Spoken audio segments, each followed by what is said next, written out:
None of us expected that young wideout to deliver those numbers in week 3. But what do we do with him now? Is he ready to help your team in week 4 and beyond? Or is he ready to drain your waiver budget, throw up a couple of duds, and drive you to drink? We're going to sort that out right now, and I have a feeling that Jared and I will not totally agree on the plan. An all new Draft Sharks podcast starts right now.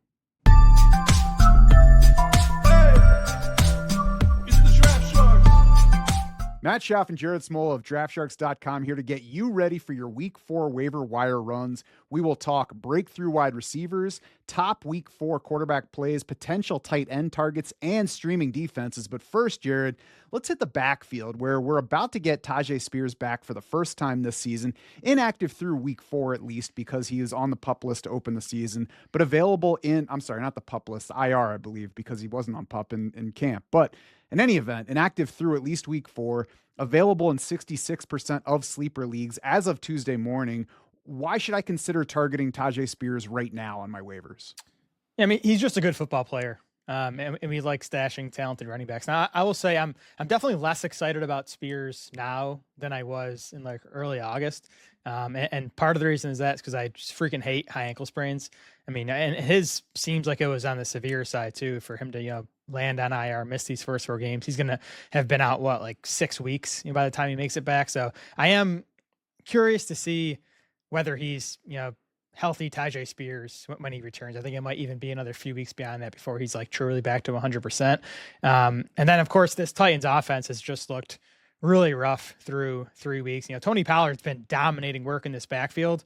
He still sits just 25th among running backs in PPR points just because the offense has been so inefficient. There hasn't been many touchdown opportunities for him. So there's still room for Spears to carve out a role in this offense that is pretty desperate for playmakers. And I do expect the offense to improve. We have a rookie quarterback. Cam Ward to me has looked good when he's like had a chance. I mean, the offensive line's been bad. Calvin Ridley has been bad. So I think Ward's numbers look worse than he's played so far. So I still have some confidence in him to get going. This team is also opened with the Broncos, Rams, and Colts, 3 good defenses. They're going to get their tackle JC Latham back at some point. So I think the offense is going to get better. Again, I still like Spears as a player. There's room for him to carve out a role. At minimum, he's a handcuff behind Tony Pollard. So he should definitely not be available in 66 whatever percent of leagues it is. Yeah, let me start by saying that Tyjae Spears is not a guy to go blow your waiver budget on right now. He's not going to offer that level of help, and especially not right away. With that in mind, he's kind of well set up for what he's coming back from. We're not going to be playing Tyjae Spears right away. So even if he's not all the way back to full strength when he's ready to go, that's okay. We're looking to stash him on benches and wait to see what happens. And, you started getting into the reasons that there is room for Spears to eventually start helping our fantasy lineups. That's because Tony Pollard has handled a league high 77% share of team rushing attempts. Obviously it makes it harder to use the second running back on a team where the leader is dominating to that degree. But I think Tony Pollard's dominating to that degree because there's nobody else behind him. So the Titans should be looking to shift some of that to Spears once he gets back, if for no other reason than to save Tony Pollard for the season. The other thing is, even with that rushing dominance, Tony Pollard only has a 6% target share through 3 weeks, despite running the 5th highest rate of routes among running backs. Maybe some of that is Cam Ward not throwing to running backs, but another part could be that Pollard's just not as good a receiver as Tyjae Spears. At the very least, there's room for Tennessee to try to work Tyjae Spears into the passing game in particular. Last year, when we did have healthy Spears and healthy Pollard together, Spears led Pollard, or nearly tied Pollard in receptions per game. He beat him in catch rate. He beat him in yards per target by 2.2. He beat him in receiving success rate by 10 percentage points. So I think it's pretty safe to say that Tyjae Spears is at least a better receiver than Tony Pollard is. He's a talented runner. He's somebody that they should be trying to incorporate into an offense that's really short on answers. And then obviously the ultimate upside is if you have Spears and something ends up happening to Pollard. Yeah, I was looking through Titans pass catchers yesterday, working through week 4 projections, and Cam Ward's actually been like decently efficient throwing to running backs and tight ends throwing to wide receivers, it's been ugly. He's like under 5 yards per pass attempt to wide receiver. So if I'm Brian Callahan, if I'm, working on this offense, I would look to get tight ends and especially the running backs more targets going forward. And I'm with you, Matt. I think Spears undoubtedly a better pass catching back at this point of his career than Tony Pollard. And Pollard has been just okay as a runner. Like, he hasn't been Tennessee's biggest problem, but he's 23rd among 48 running backs in rush yards over expected per attempt. He's 33rd among 48 in PFF rushing grade. So he has not played well enough to keep this dominance of the backfield when when Tyjae Spears returns. And the last point I'll make here too is I like that we're talking about Spears here heading into week 4 before he's eligible to return. I don't think you're going to find him in many other waiver articles out there. He's not going to be like top of people's minds on waiver wires this week. So, if you are in a league with, free agent blind bidding, like, you can probably get him for a lot cheaper than you'd have to pay for him next week. Mm-hmm. Yeah, and a week from now, he's potentially eligible to come back, so that could pick up. You have more people paying attention to him. Outside of Tyjae Spears, any other running backs that you're looking to target on waivers this week? I mean, we'll mention Trey Benson, who is the best waiver pickup of the season if he's available in your league. I know he's not available in many leagues, but make sure you check on that at least. Same thing goes with Cam Scatterbu, who I think has at this point taken over the Giants backfield even before Tyrone Tracy went down with his shoulder injury. Beyond those two guys, I'll mention Woody Marks again, who we talked about last week. And, I think he's still flying under the radar enough where it's not going to take a whole lot to get him. He didn't have a big week 3, but his role grew pretty significantly. Season high 49% of the snaps for Woody Marks. He got 6 carries compared to 9 for Nick Chubb. So, getting closer in terms of carries. And Woody Marks took over as the primary passing down back for Houston. Dare Ogunbowale pretty much went away. He barely played in that game. Season high 44% route rate for Woody Marks. He got all the 2-minute drill stuff. So I think as we sort of imagined might be the case, that was what Woody Marks did best in college, is the passing game stuff. He's already got that. Now at this point, if he can take over a bit more of the rushing work from Nick Chubb, who has just looked okay so far, Woody Marks, I think within the next couple of weeks might be the best Titans or the best Texans running back for fantasy purposes. Might be the best Titans running back too. He just doesn't play for them yet. Yeah. So you can check the latest Shark Bite for either Woody Marks or Nick Chubb, and you'll see a lot of the details that Jared just mentioned. Check Shark Bites in general, by the way, after each set of games during the week, because we put some immediate context on what just happened, not just recapping the stats, but looking at, stuff like usage, increased playing time, other team situations that can tell us what to expect going forward, as opposed to just reacting to the previous week. And the reason that I wrote up Woody Marks as one of the players from that game is just what you said, Jared. He grew in playing time again for the second straight week and has basically doubled in playing time each of those 2 weeks. I'm going to go ahead and say we don't get another doubling this week, because then that would be like 100%. But what I like about Woody Marks here is, at the very least, there's handcuff upside. If we get an injury to Nick Chubb this week, then Woody Marks is probably the lead Houston running back as soon as week 5. But there's also room for him to overtake Chubb in a backfield that hasn't really gotten good production from anybody yet, and an offense that's struggling, that needs answers. So there's reason for Woody Marks to keep getting more work. There's a chance for him to just overtake the veteran. And at the very least, we've got handcuff upside. So I love stashing Woody Marks right now. It should still be fairly easy, because he hasn't done anything big to really pull in large waiver bids. So I think it's a good week to target him, whether you're going after Tyjae Spears or not. Obviously, it also takes some patience, because it's, again, another player that's not likely to help your roster soon. Let's hope that he does eventually.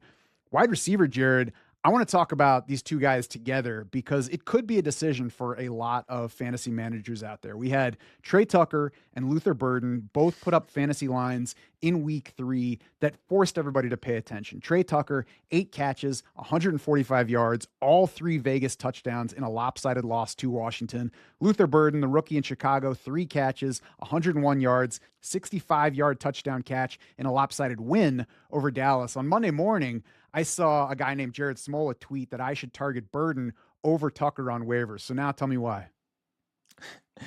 Yeah, I'm not really buying into this Tre Tucker thing. And we'll just kind of go back and look at Tre Tucker and what he was as a player before last week. Was not a productive college receiver, 1,425 receiving yards across 4 college seasons, never led Cincinnati in catches or receiving yards. He was behind Alec Pierce to start his career, then Tyler Scott outproduced him over his final couple of seasons at Cincinnati. 182 pounds, round 3 pick, doesn't do much as a rookie. Last year, he played a ton for this Raiders team, still didn't produce much. 47 catches, 539 yards, 3 touchdowns. He was dead last among 84 wide receivers last year in yards per route.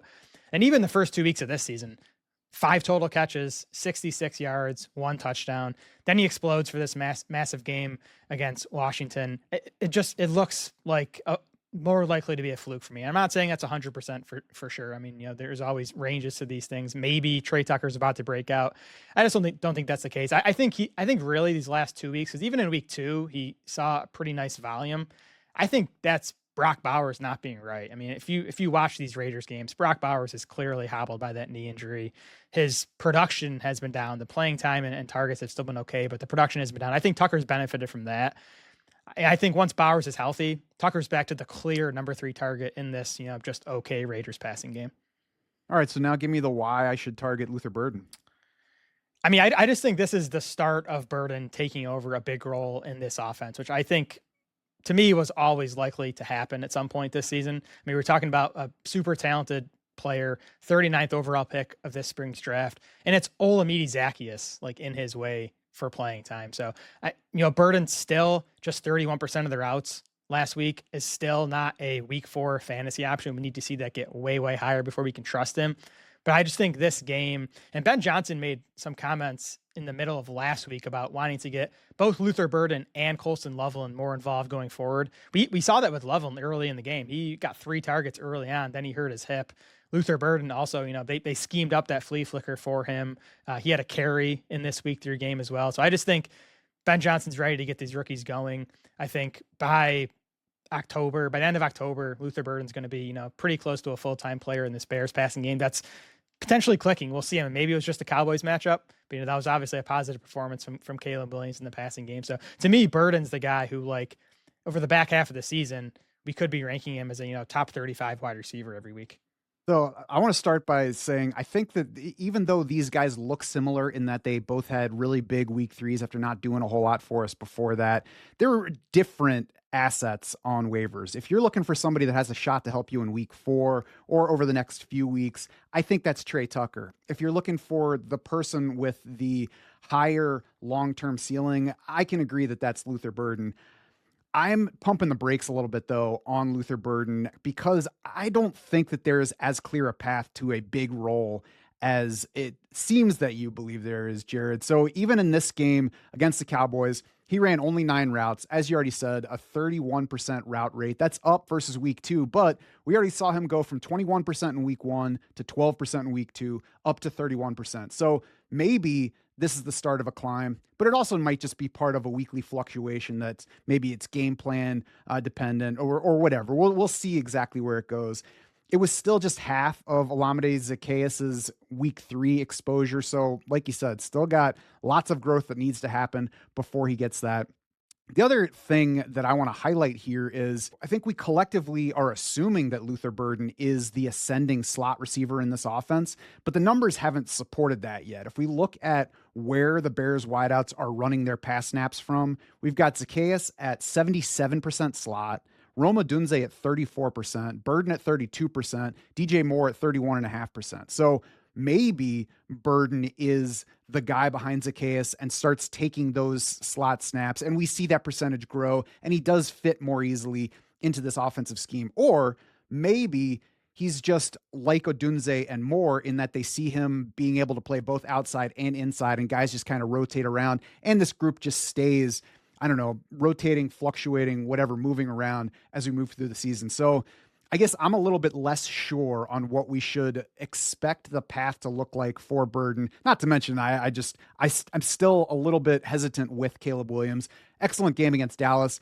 That's what Dallas has been supporting at quarterback through the early part of this season. Jalen Hurts didn't show it in week 1, but we saw 450 yards from Russell Wilson in week 2. So I want to see Caleb Williams do it against a real defense before believing in him, but certainly if he does continue what's been a positive start to his season, then he could be a mark in Burden's favor. Tucker, on the other hand, 11th among wide receivers in route rate for the season so far, 92% of Raiders dropbacks, 27.4% air yards share. That's 41st among wide receivers. Not a standout number, but it does put him just ahead of Romeo Doubs, ahead of Troy Franklin, ahead of George Pickens, Keenan Allen, Jalen Waddle. So he's plenty involved in the offense. 36th in target share so far. I know that picked up quite a bit with that week 3 game against Washington, but he also had 8 targets the week before, caught a touchdown pass against New England the week before that. It's been a good part of the offense so far and has produced okay. Obviously, the line from week 3 is a fluke, but I think there's room for him to stay useful. The other part of that is the Raiders are 9th in total pass attempts, 11th in neutral pass rate.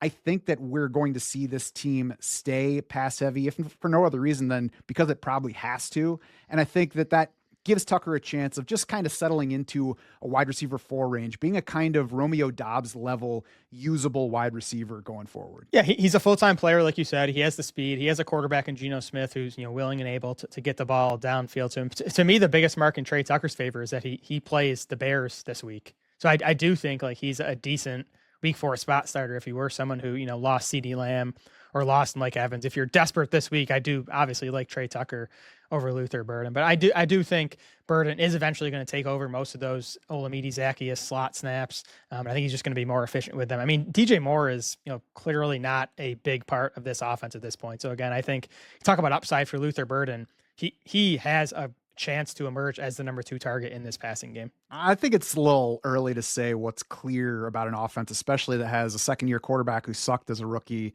and a first-time head coach. All right. Well, not a good start for DJ Moore. We'll That's at for least sure. Leave it at that. Can agree with that.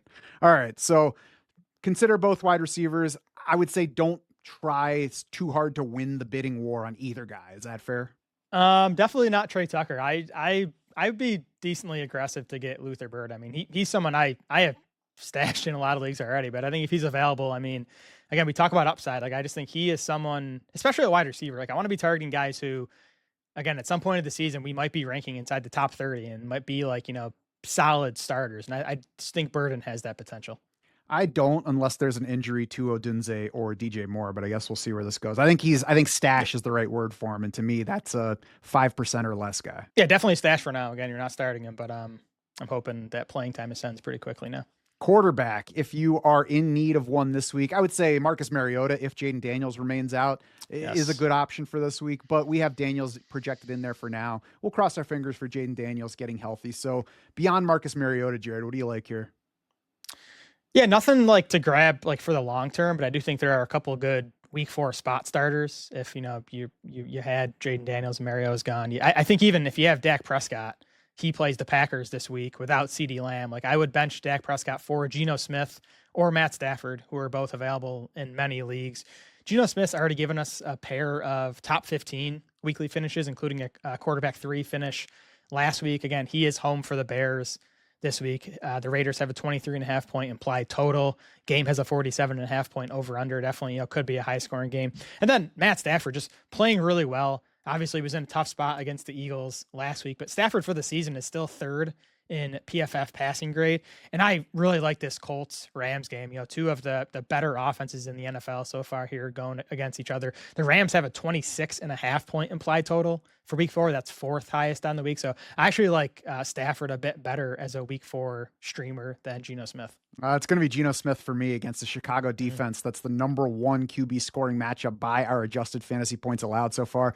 230% boost to QB production, and that's counting Dak's disappointing week 3 in those matchups. Huge game for Jared Goff in week 2 against Chicago. A big finish for JJ McCarthy in week 1, who immediately showed us that he's not actually an NFL quarterback yet right after that. Geno's probably going to land inside the top 15 in my quarterback rankings for the week. So I'm chasing that in the passing volume I mentioned before. Yeah, I expect Geno and Stafford to be top 15 in our week 4 rankings. We'll see how they shake out compared to each other.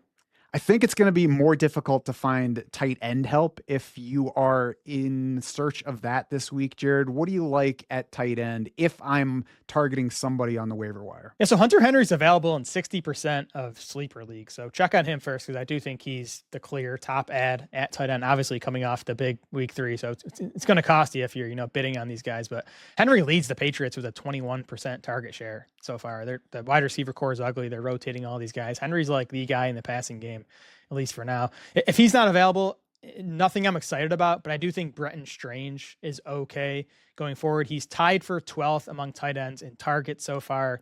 He's 17th in expected PPR points per game, 17th in actual PPR points per game. And Strange is like the only thing working in this passing game right now. He leads the Jaguars' top 6 targets in yards per target so far. That says more about this Jags offense and Brian Thomas and Travis Hunter. But like Strange has been a reliable part of this passing game so far. So I do expect him to remain, plenty involved. Yeah, it says he's the only guy that's getting the ball thrown to him and also catching it. So at some level, that's usable. I agree. Brenton Strange slightly ahead of Chigo Okonkwo on the kind of I need somebody this week, but both definitely behind Hunter Henry. And Hunter Henry should be on a roster in more than 50% of leagues and really starting in most places at this point, especially because the Patriots, like Stephon Diggs' playing time has actually come down from the beginning of the season. So he doesn't seem like he's ready to break through and take over there. So I think Hunter Henry is a comfy weekly option. It's an uncomfortable time if you need immediate help at tight end, otherwise off waivers. If you're looking longer term, Isaiah Likely is in a similar boat to Tyjae Spears where he hasn't returned yet, but he's going to soon, is a stash, is not likely to help you right away.